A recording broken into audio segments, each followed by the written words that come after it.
night. I actually worked in that office before you. I'm finishing up my last week now, as a matter of fact, so I know it can be a bit overwhelming, but I'm here to tell you there's nothing to worry about. You'll do fine. So let's just focus on getting you through your first week, okay? Let's see. First, there's an introductory greeting from the company that I'm supposed to read. It's kind of a legal thing, you know. Welcome to Freddy Fazbear's Pizza, a magical place for kids and grown-ups alike, where fantasy and fun come to life. Fazbear Entertainment is not responsible for damage to property or person. Upon discovering that damage or death has occurred, a missing person report will be filed within 90 days or as soon as property and premises have been thoroughly cleaned and bleached and the carpets have been replaced.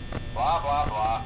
Now, that might sound bad, I know, but there's really nothing to worry about.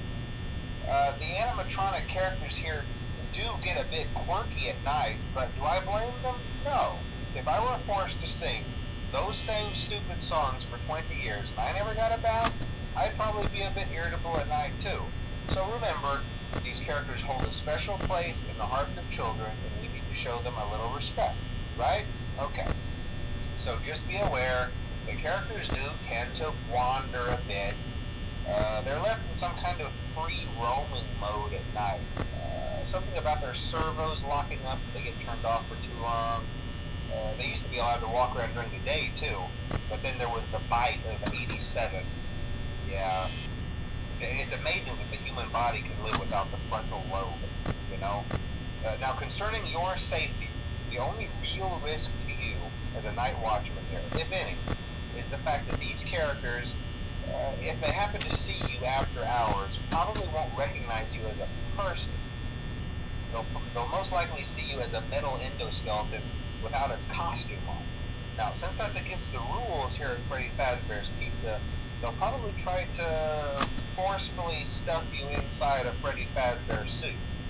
Now, that wouldn't be so bad if the suits themselves weren't filled with cross beams, wires, and animatronic devices, especially around the facial area. So you can imagine how having your head forcefully pressed inside one of those could cause a bit of discomfort and death. The only parts of you that would likely see the light of day again would be your eyeballs and teeth that pop out the front of the mask. Yeah, they don't tell you these things when you sign up. But hey, First Station agrees. I'll chat with you tomorrow. Check those cameras and remember to close the doors only if absolutely necessary. Gotta conserve power. Alright, good night.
might be a good idea to peek at those cameras while I talk, just to make sure everyone's in their proper place, you know. Interestingly enough, Freddy himself doesn't come off stage very often.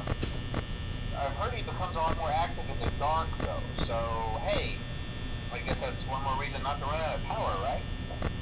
I also want to emphasize the importance of using your door lights. There are blind spots in your camera view, and those blind spots have to be right outside your doors. So if you can't find something or someone on your cameras, be sure to check the door light. You might only have a few seconds to react. Not that you would be in any danger, of course. I'm not implying that.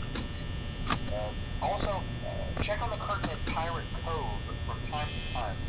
The character in there seems unique in that he becomes more active if the cameras remain off for long periods of time. I guess he doesn't like being watched. I don't know. Anyway, I'm sure you have everything under control. Talk to you soon.